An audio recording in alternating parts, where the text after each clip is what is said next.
భారత్ మాతాకి ఈరోజు మనం ఎంతో భాగ్యవంతులం. అనకాపల్లిలో ఉన్నాం.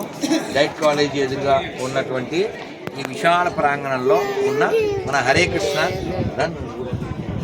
హరే కృష్ణ సత్సంగ మందిరం 10 ఏళ్ల క్రితం మల్లిమణుగుల వారి వీధిలో స్థాపించబడి శ్రీమాన్ దుర్లభ కృష్ణప్రేమదాస్ ప్రభు గారి చేత, సో వారి భార్య లావణ్య, ఆయన ధర్మపత్ని, ఆవిడ యొక్క కష్టము, ఊళ్ళో వాళ్ళందరూ ముఖ్యంగా అనకాపల్లిలో ఉండేటువంటి పెద్దవాళ్ళందరూ కూడా చక్కగా వారి సహకరించి వారిని ఎంకరేజ్ చేసి అక్కడి నుంచి ఇక్కడికి వచ్చేలా చేసి మంచి జగన్నాథుడిని ఆ చిన్న స్థానంలో కూడా పెట్టుకుని రథయాత్రలు చేశారు. ఇక్కడ విశాల ప్రాంగణంలో అద్భుతమైన వాతావరణంలో ఇక్కడ జగన్నాథుని పెట్టుకుని అద్భుతంగా ఈరోజైతే ప్రధాన కారణం హవనం, నరసింహ హవనం జరిగింది, అద్భుతంగా జరిగింది.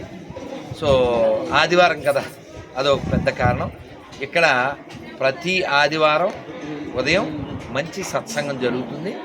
శ్రీల ప్రభుపాదుల వారు, ఇస్కాన్ సంస్థాపకాచార్యుల వారు ఏదైతే మార్గనిర్దేశం చేశారో అదే మార్గంలో ఇక్కడ మా దుర్లభ ప్రభు గారు ఈ యొక్క సత్సంగ మందిరాన్ని నడిపిస్తున్నారు.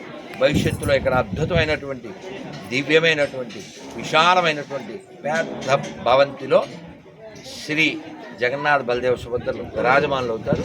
దాని పేరు గోలోక ధామ్ అని ఒక పెద్ద ప్రాజెక్ట్ రాబోతుంది. ఊళ్ళో వాళ్ళు, పెద్దలు అందరూ సహకరించాలి. మన ధర్మాన్ని నిలబెట్టుకోవాలంటే ఇటువంటి ప్రచార కేంద్రాలు ఇంకా పెరగాలి. కేవలం దండం పెట్టుకుని విడిపోయే కేంద్రం కాదు ఇది. ఇక్కడ కృష్ణుడు చెప్పిన భగవద్గీత బోధ, కృష్ణ సంబంధితమైనటువంటి భాగవత బోధ, మిగిలినటువంటి ఆచార్యులు చెప్పినటువంటి ఎన్నో ఉపదేశాల బోధ జరుగుతుంది. మనందరినీ ఉద్ధరించడానికే ఈ కేంద్రం ఇక్కడ స్థాపించబడింది. వారి మాటల్లో కూడా కొంత విని తర్వాత ముందుకెళ్దాం.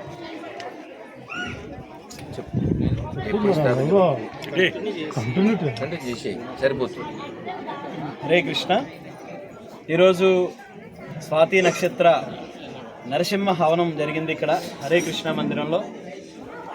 ఇక్కడ ప్రత్యేకంగా శ్రీల ప్రభుపాదుల వారు, ఇస్కాన్ సంస్థాపకాచార్యుల వారు చెబుతూ ఉంటారు, మందిరాలు అంటే కేవలం మొక్కులు తీర్చుకొని లేదంటే మన యొక్క కోరికలు తీర్చుకునే కేంద్రాలు కాదు, ఆధ్యాత్మిక ఆసుపత్రులు అంటారు. మనం అందరం కూడా భవరోగానికి గురై ఉన్నాం. మనకున్నటువంటి రోగం ఏంటంటే ఈ కలియుగంలో సమయం లేదు. ఏదైతే మనది కాదో దాని మీద మనం వ్యామోహం పెంచుకొని ఉంటాం. మరి ఏది మనది కాదు అని తెలియపరచడానికి శ్రీల ప్రభుపాదుల వారు ఈ ఇస్కాన్, ఈ హరే కృష్ణ ఉద్యమాన్ని ప్రారంభించారు. ఈరోజు ప్రపంచవ్యాప్తంగా నలుమూలల అన్ని దేశాలలో ఈ ఉద్యమాలు ఉధృతంగా ప్రచారం అవుతూ ఉంది. భగవద్గీత, భాగవత ప్రతి ఒక్కరు కూడా పఠించేలా చేస్తున్నారు ఇస్కాన్ భక్తులు. కాబట్టి దానిలో భాగంగా ఈరోజు ఈ హరే కృష్ణ మందిరాన్ని ఇక్కడ నెలకొల్పడం జరిగింది. ఈ మందిరానికి నిర్మాణానికి సహకరించిన వారు ముఖ్యంగా మనకి స్థలాన్ని ఏర్పాటు చేశారు శ్రీ కాండ్రేగుల నాయుడు గారు మరియు కర్రి మహాలక్ష్మి నాయుడు గారు. సో వీరి యొక్క సహకారంతో ఇక్కడ ఈ మందిరాన్ని నిర్మాణం, ఈ స్థలాన్ని సేకరించి ఎంతోమంది అనకాపల్లిలో ఉండేటువంటి భక్తుల యొక్క సహకారంతో ఈ మందిరాన్ని కేవలం 3 నెలల ప్రాయంలోనే నిర్మాణం చేయడం జరిగింది. ఎంతోమంది భక్తులు వచ్చి వారి జీవితాలని మార్చుకుంటూ ఇక్కడ ఈ మందిరాన్ని ఉపయోగించుకుంటూ ఉన్నారు. సో కాబట్టి అందరినీ సాదరంగా ప్రత్యేకంగా ఆహ్వానిస్తూ ఉన్నాను. ప్రతి ఆదివారం రండి. ఇక్కడ ఆదివారాన్ని ఆధ్యాత్మిక వారంగా మేము మార్చి ప్రతి ఆదివారము మనం మన బ్యాటరీస్ని ఛార్జ్ చేసుకొని మిగతా వారం అన్ని రోజులు కూడా ఆరోగ్యకరంగా, ఆనందకరంగా ఉండడానికి ఈ మందిరం మీకు అందరికీ సహకరిస్తుంది. హరే కృష్ణ.